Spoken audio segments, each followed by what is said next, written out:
Welcome and allow yourself to settle comfortably into this quiet space. As the visual screen fades gently into darkness, let your eyes close or rest and allow your breath to find its natural, easy rhythm. Tonight, we begin a calm and restful journey across centuries and continents, exploring the quiet history of indigo dyeing and the patient craft of textile weaving. Long before synthetic colors filled our modern world, human hands discovered subtle ways to coax profound, luminous blues from simple green leaves and mineral earth. It is a story of slow observation, gentle chemistry, and the peaceful, steady rhythm of the loom. A timeless craft that has woven its way through human history with the quiet stillness of twilight. In green *indigofera tinctoria * leaves, the color precursor indican remains safely stored inside cell vacuoles until bruised tissue allows native beta-glucosidase enzymes to quietly cleave off glucose, releasing clear indoxal into solution.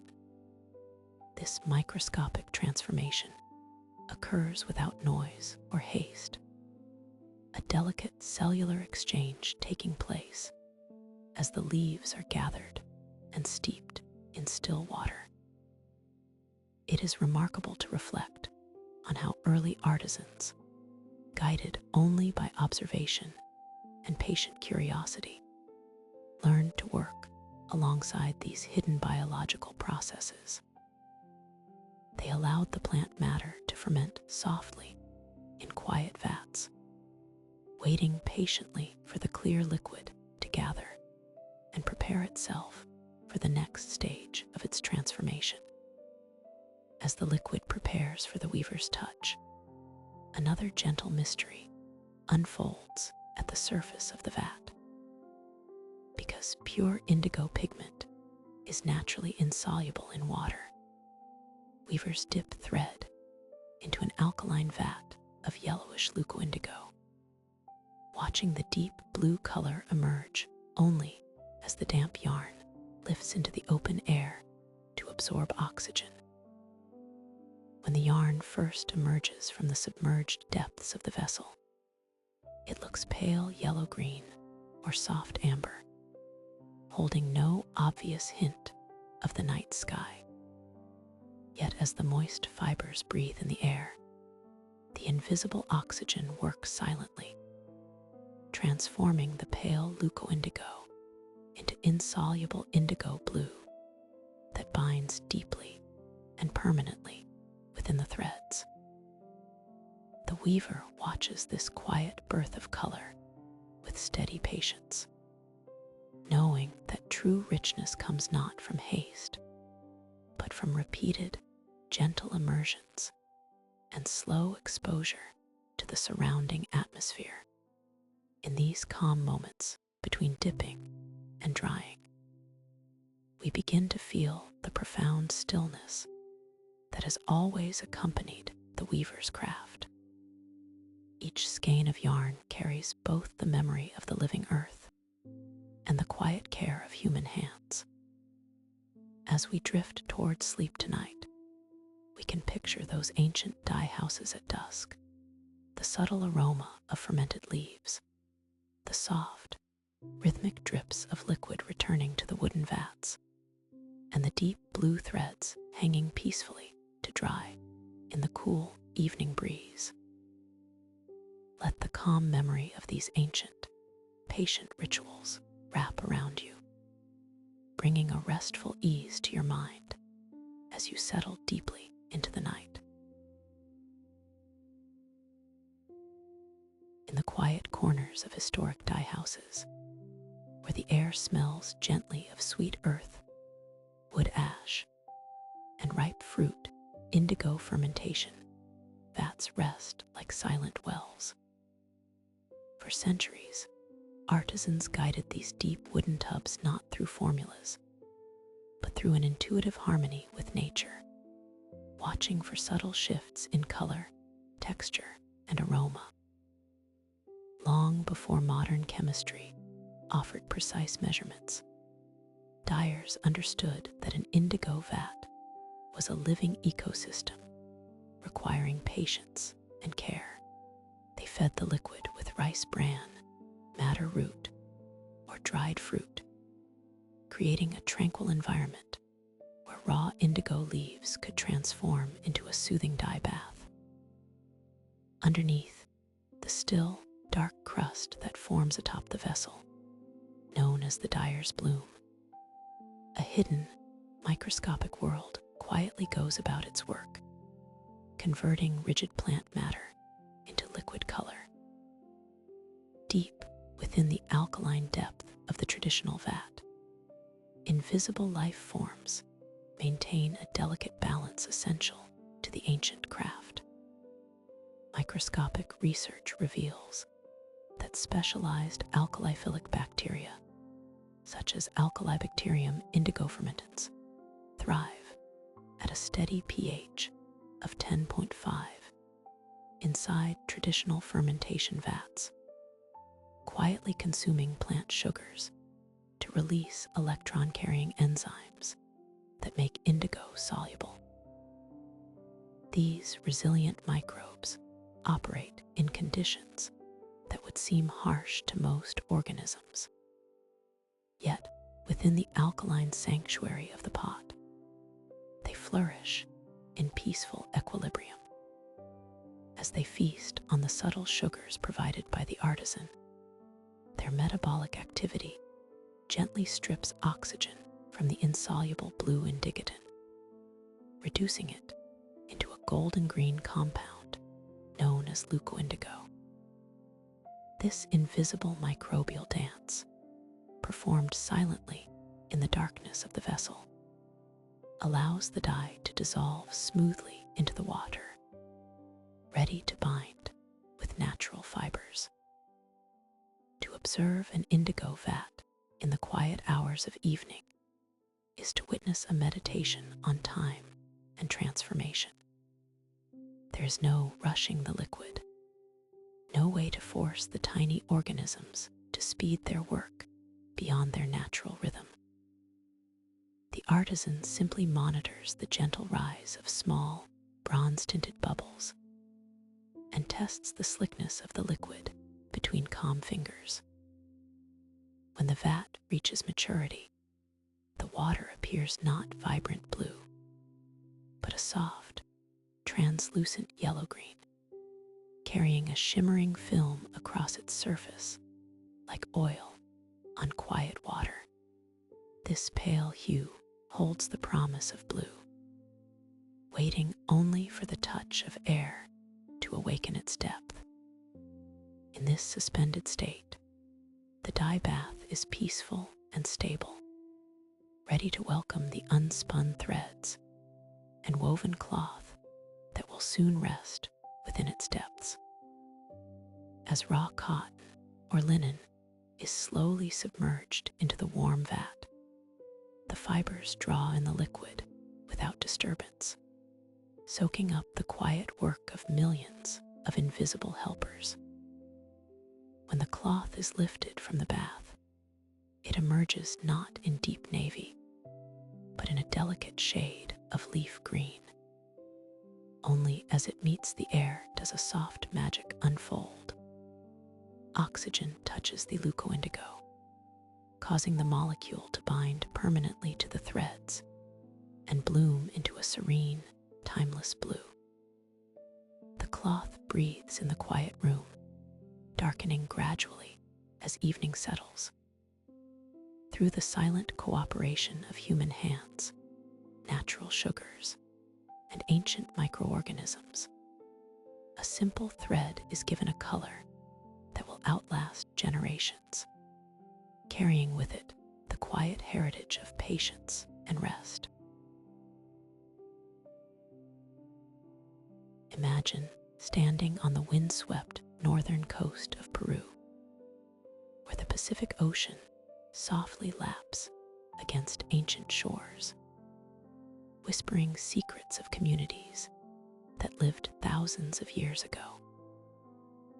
Long before the first clay vessels were shaped and fired in village hearths, early artisans were already mastering the delicate arts of fiber and color.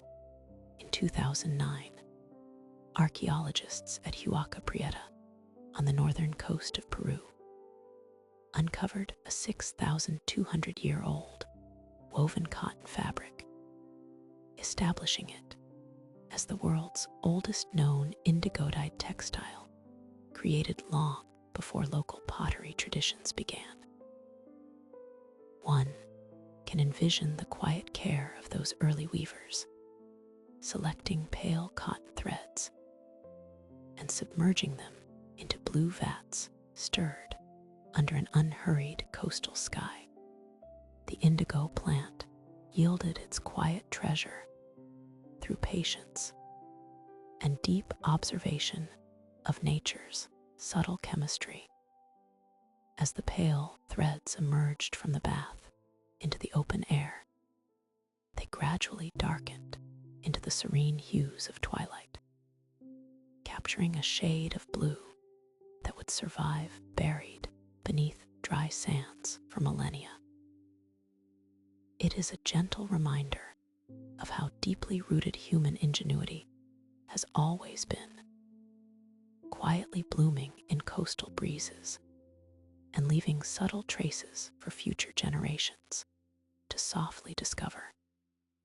Centuries later, and thousands of miles to the north, across the lush landscapes of the Yucatan Peninsula, another ancient culture developed a unique relationship with this blue pigment.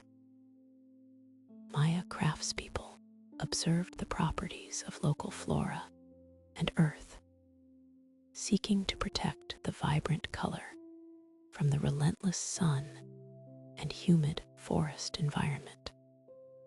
Ancient Maya craftspeople in the Yucatan Peninsula blended indigo plant extract with microscopic palygorskite clay, warming the paste near 100 degrees Celsius, so organic dye molecules locked permanently inside the clay's silicate channels. This synthesis created what we now recognize as Maya blue, a pigment of extraordinary stability that neither rain nor time could easily diminish. Watching the paste warm over gentle fires, artisans guided a subtle molecular dance, anchoring the fleeting essence of leaves into the enduring structure of the earth. The microscopic channels of the pale clay acted as protective cradles, shielding the sensitive indigo molecules from light and chemical decay. In this harmony between plant and mineral, the Maya bridged the ephemeral growth of the forest with the silent longevity of stone, creating a serene blue that adorned sacred spaces for generations. As night falls gently over these ancient landscapes, there is a comforting stillness in knowing how early peoples learned to harbor color so deeply within natural fibers and stone.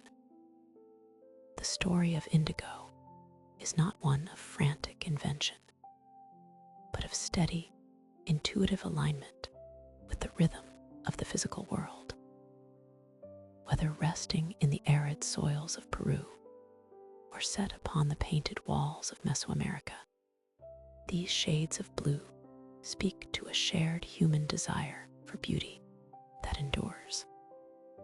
The quiet craft required no loud declarations, only a slow gathering of leaves, a steady hand, and an understanding of how earth and air interact to yield peace. Today, as we trace the long path of woven thread and blue clay, the memory of those early hands brings a restful calm, reminding us that true artistry unfolds with patience, quietly fading into the soothing shadows of rest. Across the ancient trade routes of West Africa, indigo dyeing became a quiet art form deeply rooted in the soil, passed down through generations like a soft whisper across centuries. In the northern walled city of Kano, this living heritage endures within open-air sanctuaries, resting peacefully under the sun. Founded in 1498 in Kano, Nigeria, the Kafarmata dye pits feature hundreds of subterranean clay shafts dug 5 meters deep into the earth, where artisans quietly agitate fermenting indigo leaves and wood ash lie with smooth wooden poles. These deep vertical shafts, rendered from local clay, act as subterranean vessels, keeping the indigo liquor at an even, soothing temperature. Within their narrow depths, organic leaves dissolve into an alkaline solution prepared from wood ash, creating a living broth that smells softly of wet soil and herbs. The rhythmic motion of long wooden poles dipping into the liquid creates a gentle cadence, stirring the quiet surface into an iridescent froth that catches the morning light. As the liquid ferments, the air above remains calm, echoing only with the subtle splashes of cloth lifted into the daylight.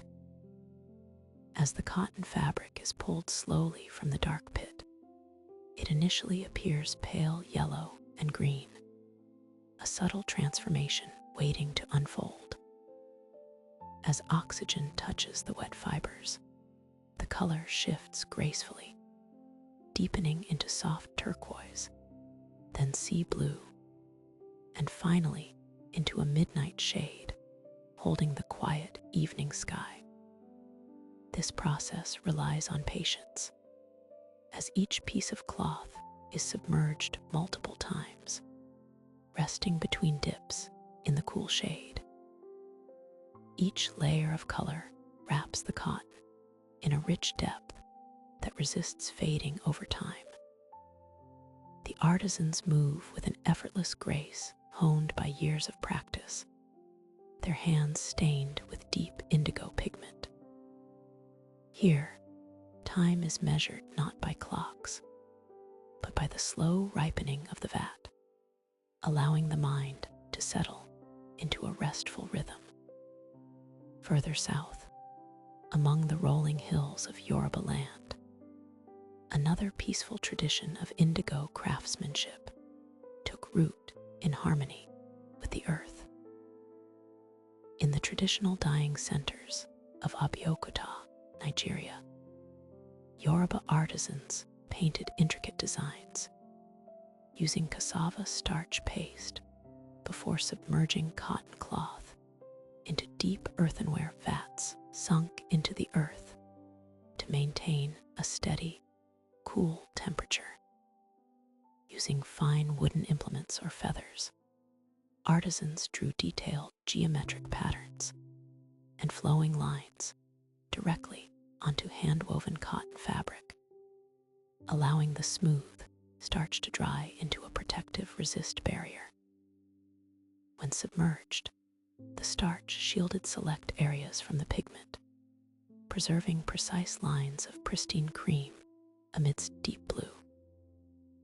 Sinking the earthenware vats into the soil protected the delicate fermentation from extreme heat, keeping the indigo balanced and calm throughout warm tropical days. When the dyeing reached completion and the dried cassava paste was gently washed away in fresh water, the hidden patterns revealed themselves like quiet stars emerging in a twilight sky.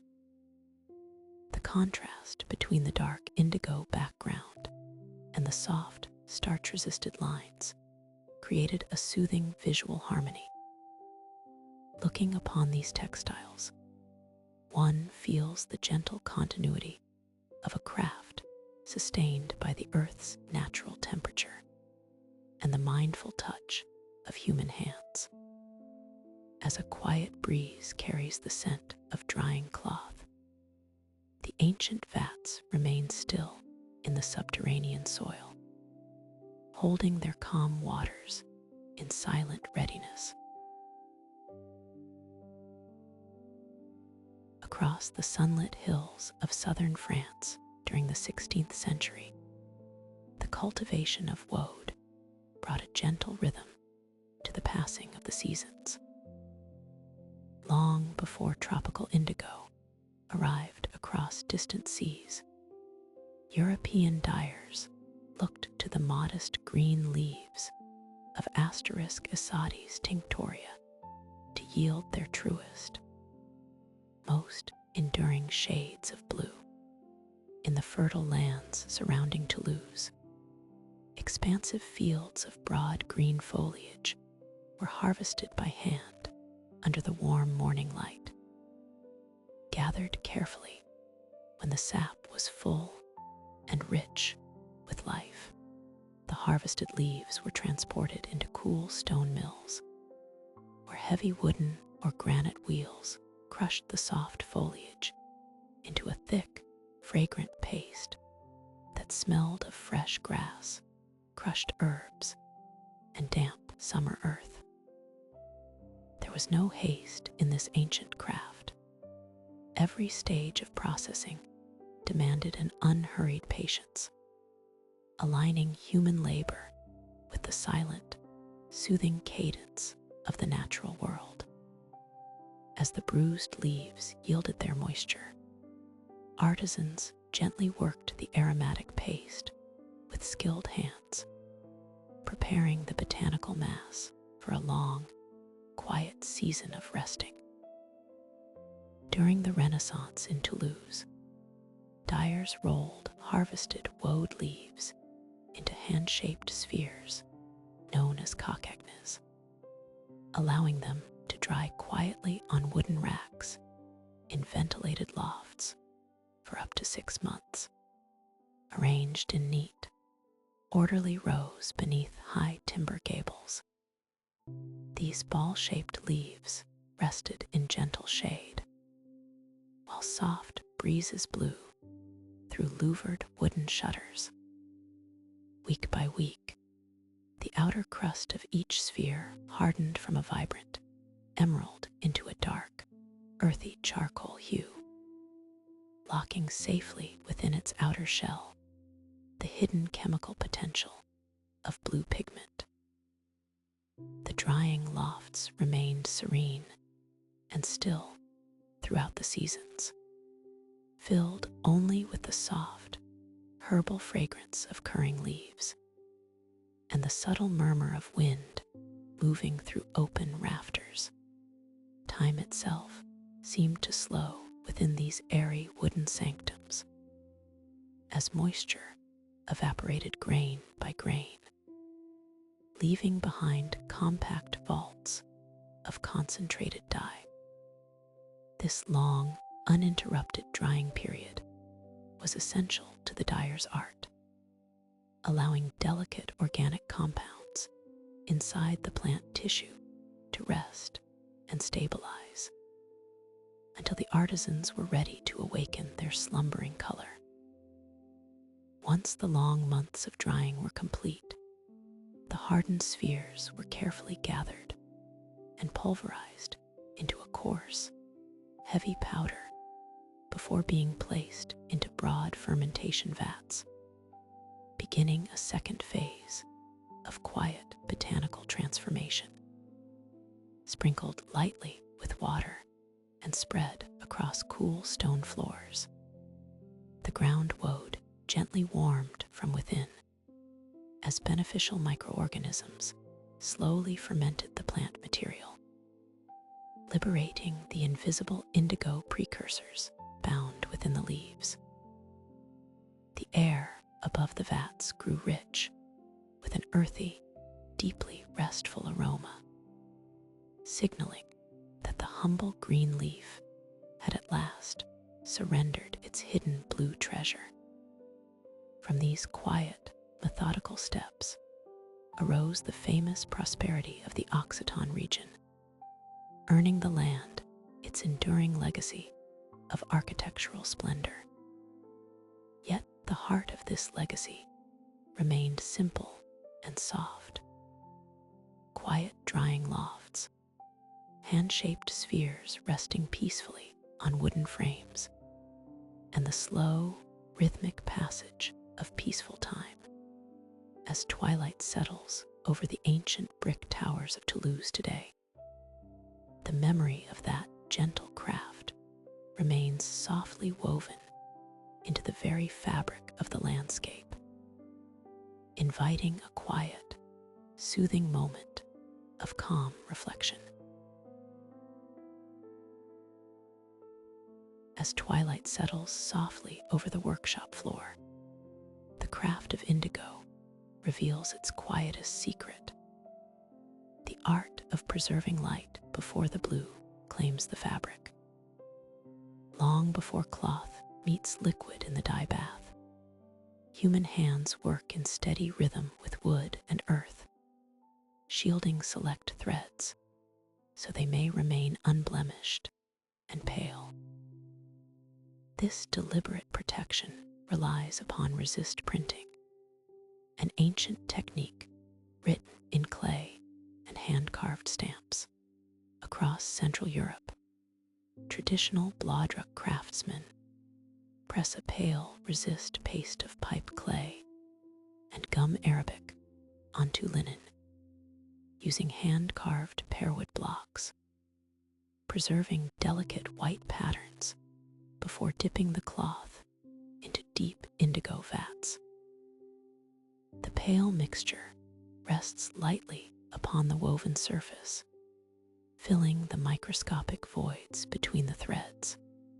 The carved pearwood, chosen for its fine grain and steadfast strength, transfers delicate floral motifs, trailing leaves, and geometric starbursts with quiet, unhurried precision. As the paste dries into a soft shield, the linen is lowered into the dark vat, where indigo clings to exposed strands, while leaving the protected patterns bright beneath their clay armor. When washed in clean water, the resist dissolves away, unveiling crisp white lines against a sea of midnight blue, capturing a peaceful interplay of light and shade. Across distant lands, a remarkably similar reverence for earth, wood, and indigo flourishes along the dry riverbeds of Rajasthan. Here, the afternoon heat yields to a cool evening breeze, carrying the subtle scent of wet soil into open printing yards. Artisans sit in steady focus together along long padded tables where soft cotton cloth lies taut and still.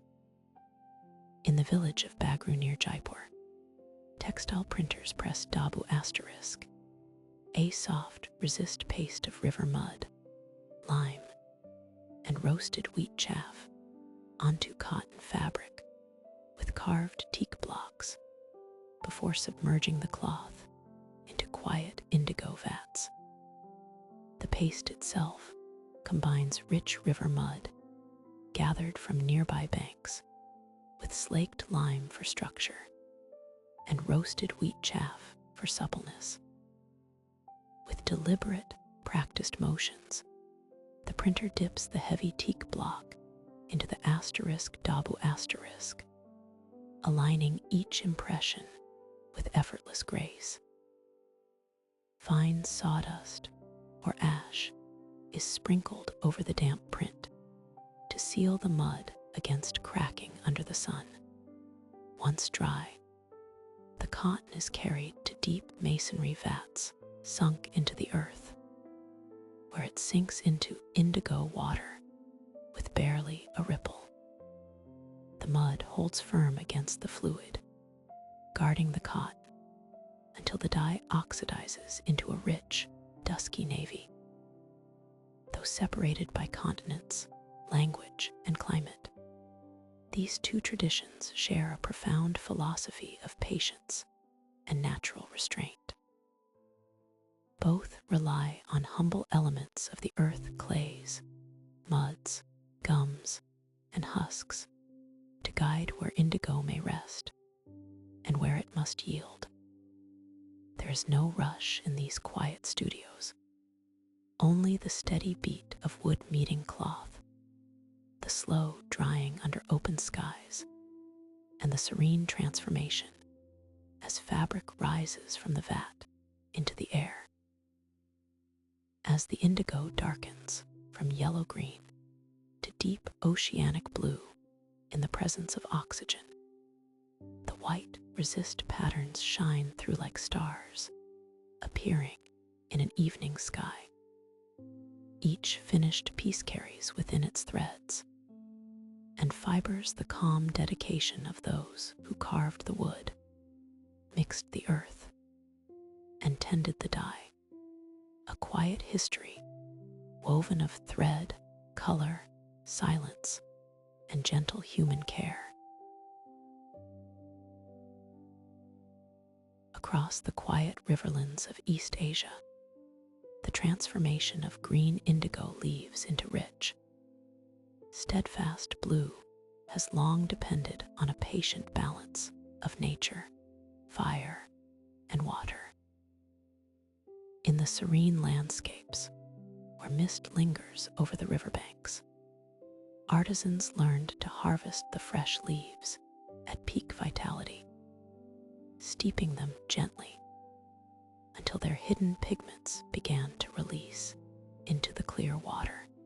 In the Indus Valley of South Korea, master dyers calcine oyster and cockle shells into a soft lime powder, stirring it into steeped indigo leaf water to settle a deep blue sediment at the bottom of earthenware jars. This heavy, indigo-rich paste, resting quietly beneath the surface of the liquid, forms the foundation of a vat that can remain active for seasons. Each step demands a calm, observant eye as the dyer listens to the slow fermentation, feeding the vat with subtle nutrients and keeping it sheltered from harsh drafts or sudden light. The resulting dye bath is not a harsh liquid, but a living medium that requires gentle coaxing to yield its deep, luminous tones. The air in these traditional dye houses carries a soft, earthy fragrance, reflecting the organic harmony between seashells, mountain foliage, and the calm hands that tend them throughout the quiet, passing days. As the indigo paste matures in its earthenware vessel, the act of dyeing becomes a soothing, meditative rhythm of dipping, lifting, and exposing silk or cotton to the open air. When the fabric first emerges from the pale green bath, it carries no trace of blue. Only when oxygen touches the wet fibers does the magic of oxidation unfold, turning the yellow-green tint into a breath of soft sky, and then into the twilight hue of deep water. To control where this color takes root, ancient craftspeople developed ingenious resist techniques, using wooden blocks, paste stencils, or tight folds to protect selected threads from the liquid. By preventing the indigo from penetrating every surface equally, they invited light and shadow to coexist upon a single piece of cloth. These methods allowed complex motifs drawn from pine branches, floating clouds, or gentle streams to emerge naturally against a backdrop of midnight blue, capturing the peaceful quietude of the natural world within woven threads. This masterly interplay of pressure and dye reached a remarkable height of elegance centuries ago in the honored workshops of East Asian dynasties. During Tang Dynasty China in the 8th century, textile artisans created delicate asterisk jiaxi fabrics by clamping folded silk between pairs of hand-carved wooden boards pierced with fine drainage channels, allowing deep indigo dye to seep only into the unpressed floral paths. The carved boards held the silk with steady precision, ensuring that the indigo liquid flowed only through the intricate carved grooves, while the tightly compressed areas remained pristine and white. When the boards were carefully unclasped and the silk unfolded, symmetrical patterns of extraordinary clarity bloomed across the fabric, mirroring the quiet harmony of imperial gardens. The soft contrast between the crisp, pale blossom shapes and the surrounding expanse of indigo gave these textiles a tranquil beauty that seemed to rest effortlessly upon the smooth silk, offering a quiet visual solace that has endured through the centuries. Across the sunlit island of Sumba, the sea wind carries a soft salt breeze through high savanna grasses and wooden timber porches where weavers sit at backstrap looms. Here in the Indonesian archipelago, the rhythm of textile creation moves with a quiet, patient grace that mirrors the slow turning of the seasons. Long before any thread meets the dye pot, women gather natural cotton from small village plots, cleaning and carding the soft white fibers until they lie smooth and straight. Sitting together in the morning shade, they spin the cotton by hand into sturdy, even lengths of yarn. The wooden spinning wheel turns with a low, rhythmic hum, transforming raw fibers into continuous strands, holding the gentle warmth of the earth. In this serene space, every movement is unhurried, guided by long memory and ancestral knowledge passed quietly down through generations. Spun cotton is washed, stretched, and measured across warping frames, waiting peacefully for the delicate work of planning, resist patterns that will soon emerge from shade and light. On the island of Sumba, Ikat weavers wrap precise sections of hand-spun cotton yarn with dried asterisk, hewing asterisk palm leaf strips, dipping the bundles repeatedly into indigo over full seasonal cycles to preserve crisp white designs beneath deep blue. Each tight binding of palm leaf acts as an impenetrable shield against the liquid, holding safe the pure, untainted white of the cotton beneath. The clay indigo vats, tucked safely in shade beneath thatched roofs, are nurtured with steady devotion over many months as indigo leaves ferment into a fragrant dye bath. When heavy yarn bundles are submerged into the dark liquid and raised again into the open air, the pale yellow-green dye oxidizes, turning slowly into a rich, velvety ocean blue. This dipping process is repeated dozens of times across dry months and monsoon rains, allowing natural pigment to build up layer by quiet layer. Every immersion deepens the color, while tied leaf strips guard the underlying geometry from the liquid's reach. Time itself settles into the fibers, granting the indigo a luminous depth earned through patient, seasonal cycles of work. When the final dipping cycle is complete and the dyed skeins are dry in the warm breeze, the weavers begin the soothing work of unwrapping. With small tools, they gently peel away the brittle palm leaf strips, revealing the stark contrast of bright white motifs set against deep midnight blue.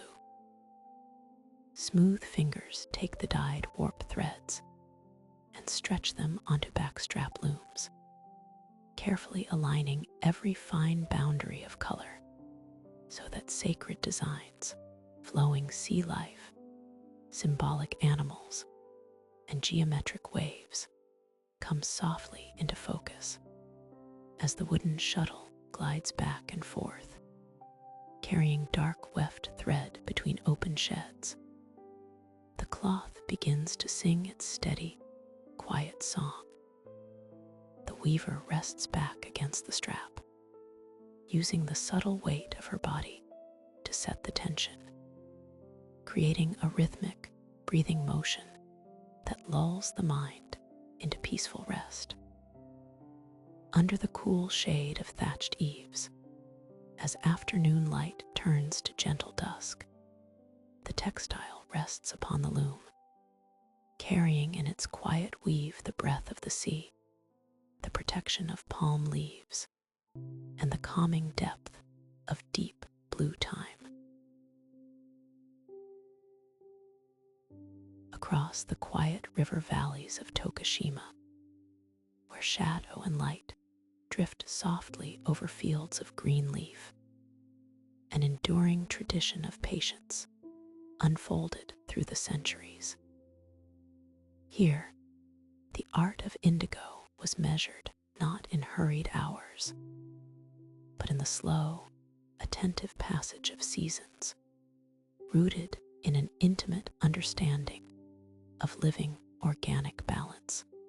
During Japan's Edo period in Tokushima, master dyers prepared Sukumo indigo by slowly fermenting dried leaves with wood ash lye and wheat bran over 100 days, gently monitoring the warmth of the living vat with bare hands.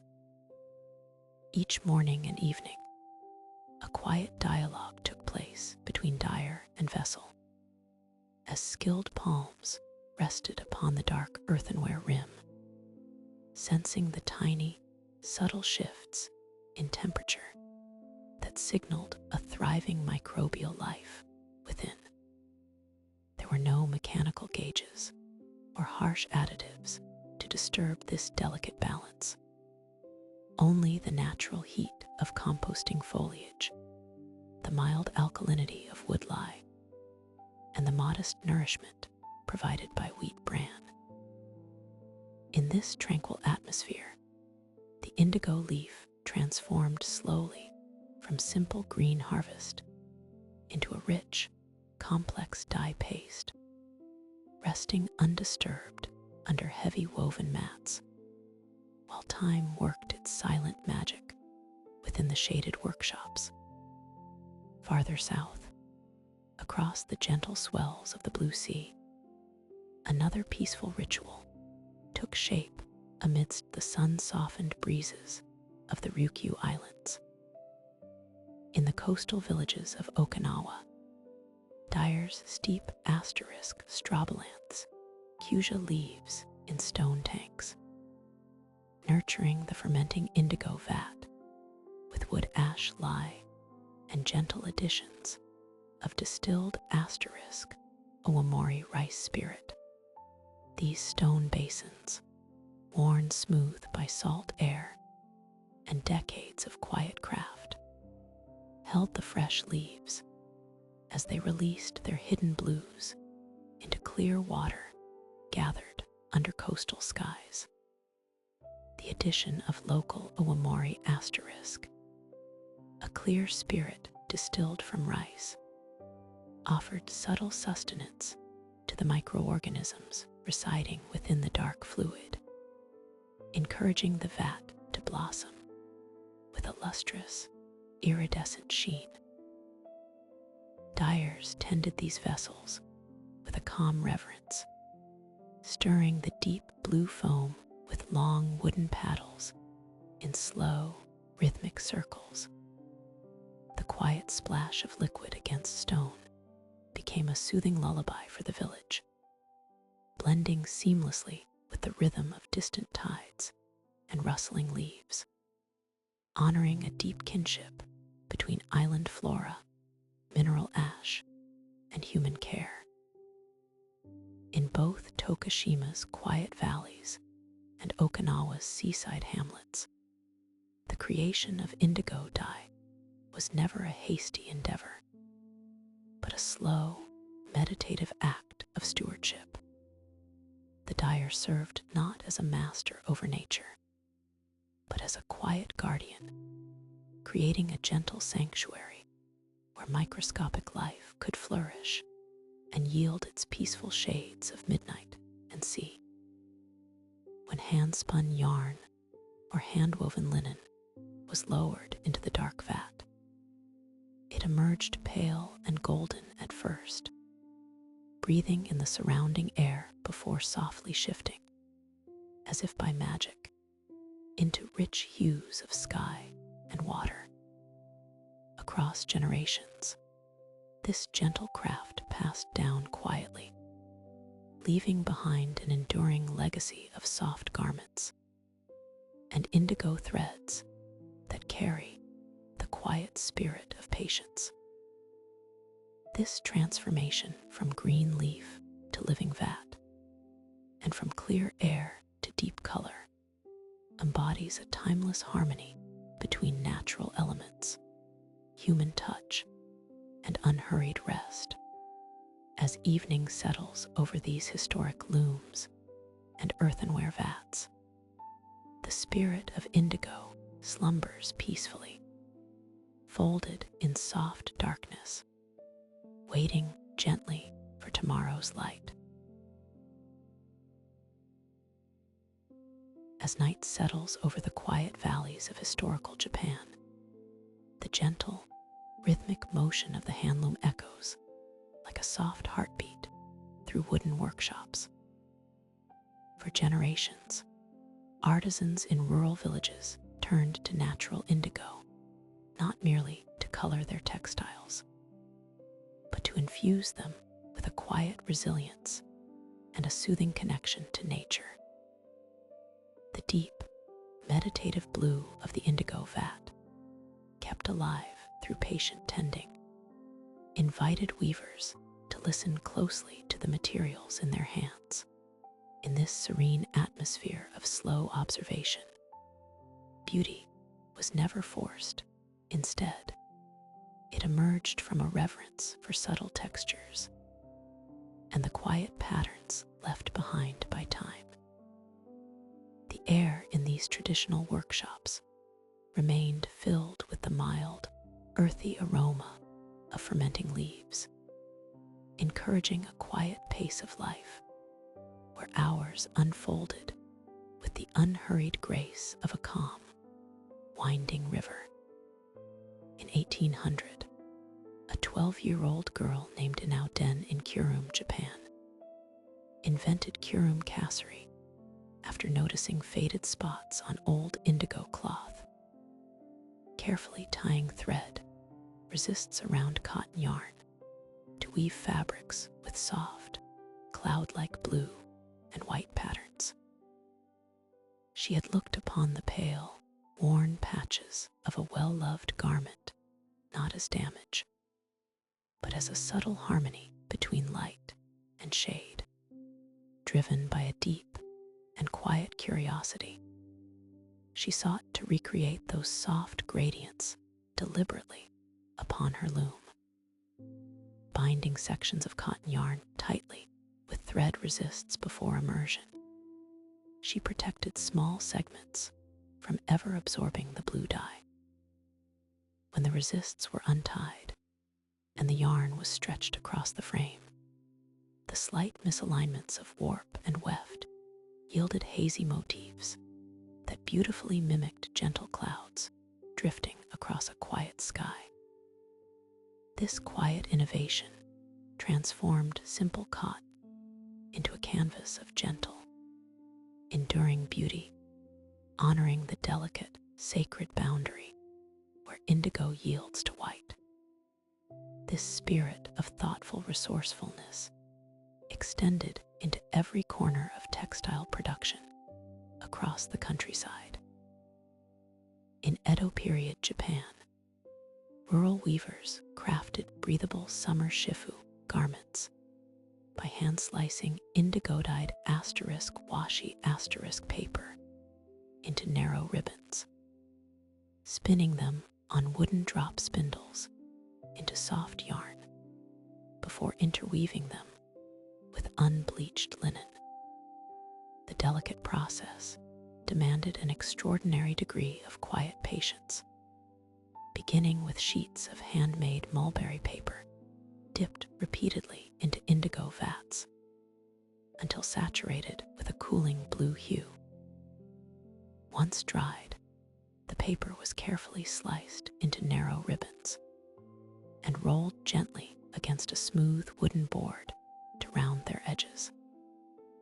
Spun softly on simple wooden drop spindles, these paper strips gradually transformed into a light, surprisingly durable thread.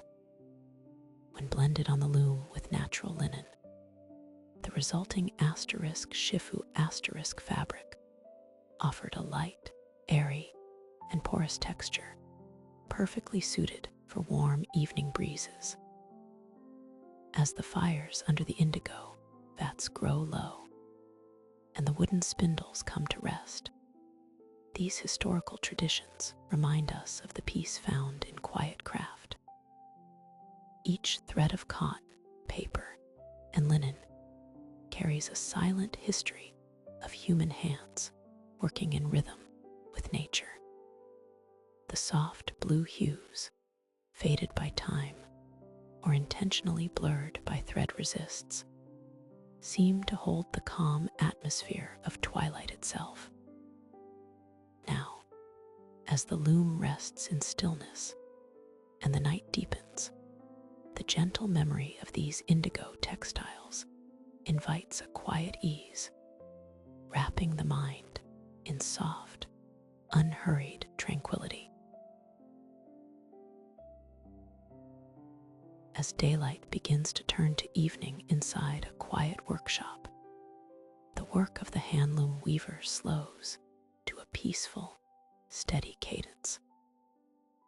In the quiet artisan chambers of 18th century Europe, textile making was defined not by haste, but by an intimate familiarity with natural materials and the subtle physical laws that governed their movement. The loom stood as a patient wooden monument in the corner of the room, holding hundreds of fine linen warp threads suspended in precise, parallel alignment, taut yet yielding under the carefully balanced tension of wooden weights. Every movement within the workshop was calculated to protect the delicate flax fibers from unnecessary friction, creating a tranquil environment where sound was naturally softened by the presence of stacked yarn, wooden tools, and suspended cloth. Here, surrounded by the faint, earthy scent of raw linen and dried plant dyes, the weaver moved in deep harmony with the apparatus, guiding thread through thread with a rhythmic grace that seemed to match the quiet pulse of dusk outside the window. As hours passed in gentle repetition, the atmosphere became almost meditative, turning the workplace into a sanctuary of deliberate touch, soft echoes, and calm, measured breathing. to achieve such seamless, unhurried motion across the full width of the loom. Artisans paid extraordinary attention to the small tools that carried the weft thread from edge to edge. The shuttle, carefully carved to glide effortlessly through the open shed of separated threads, was a masterpiece of subtle engineering designed for minimal noise and maximum smoothness. 18th century European weavers fitted handloom shuttles with smooth boxwood and polished horn linings, allowing the internal bobbin to slide quietly across linen warp threads at a calm, repetitive pace. Boxwood, treasured by woodworkers for its dense grain and silky warmth, offered a surface that would neither snag nor fray the finest linen fibers, while the polished horn provided a glass-like, frictionless channel for the unraveling strand. As the shuttle traveled back and forth in a continuous arc, it produced a soft, rhythmic whisper, a gentle, soothing murmur that echoed softly against the seasoned timber frame of the loom. Each precise passage laid down another fine line of indigo-dyed yarn, embedding deep blue hues across the pale, unbleached warp with absolute uniformity and quiet perfection. This quiet interplay of smooth wood, polished horn, and natural fiber allowed the weaver to maintain a steady, restorative momentum throughout the cool evening hours. With every light press of the wooden treadle and every gentle sweep of the reed pressing the new thread into place, the structure of the fabric grew progressively denser, trapping quiet warmth within its finely woven grid. The indigo-dyed weft, rich with the stillness of the dye, Vats' deep blue waters, merged continuously into the pale linen, creating a cloth both resilient and remarkably soft to the touch.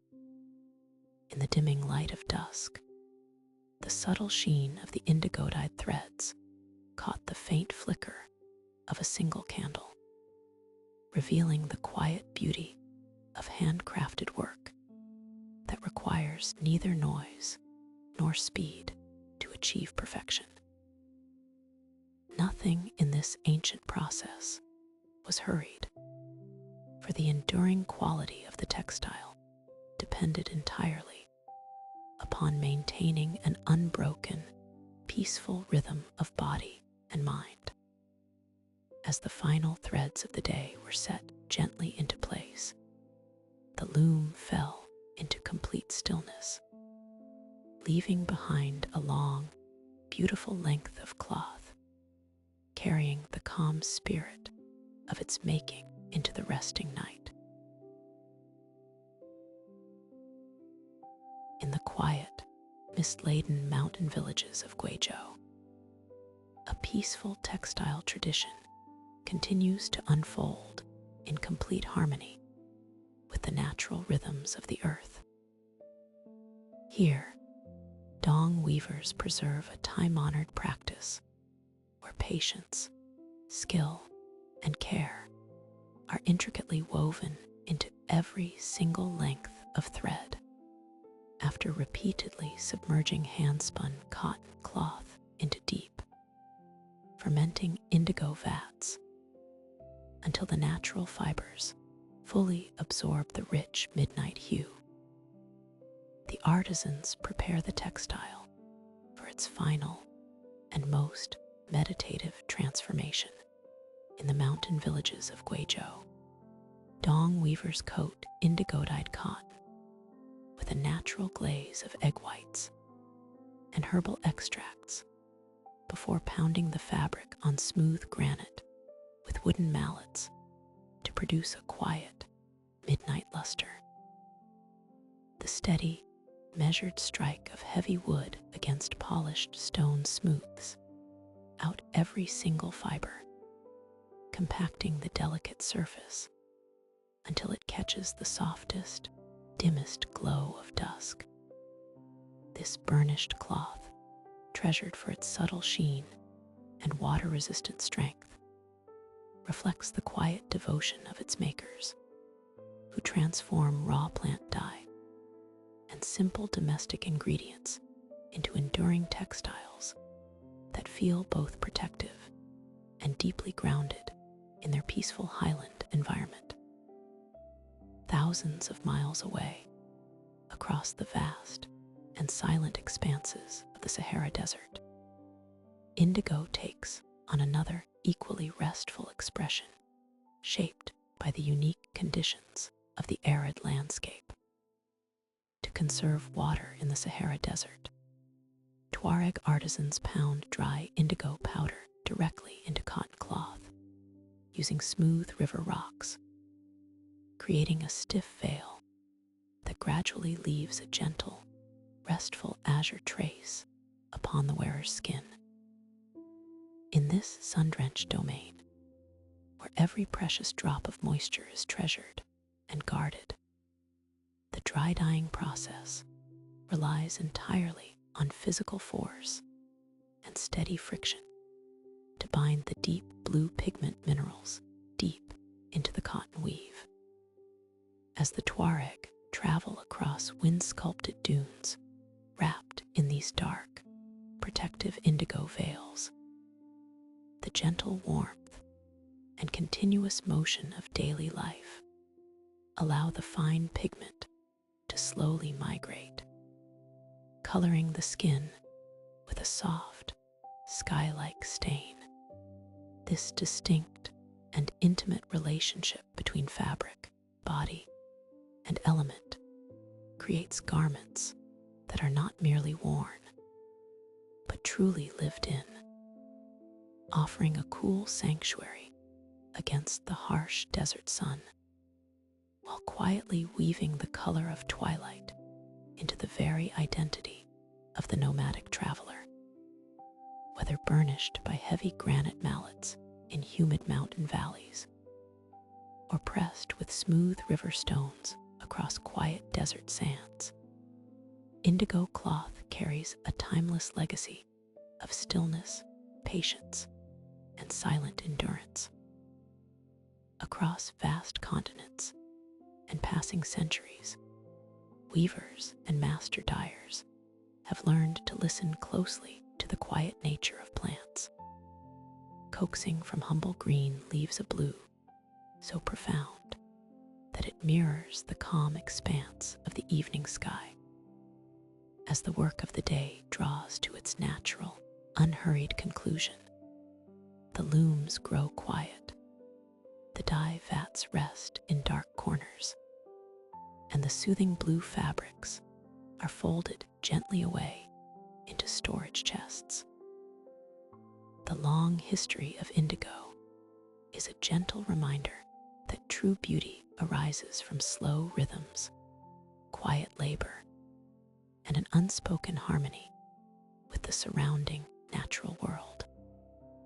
As twilight deepens into night, let the serene, calming shades of deep indigo wrap around your thoughts, bringing a quiet sense of comfort, releasing the burdens of the day, and guiding you smoothly toward a peaceful, undisturbed sleep.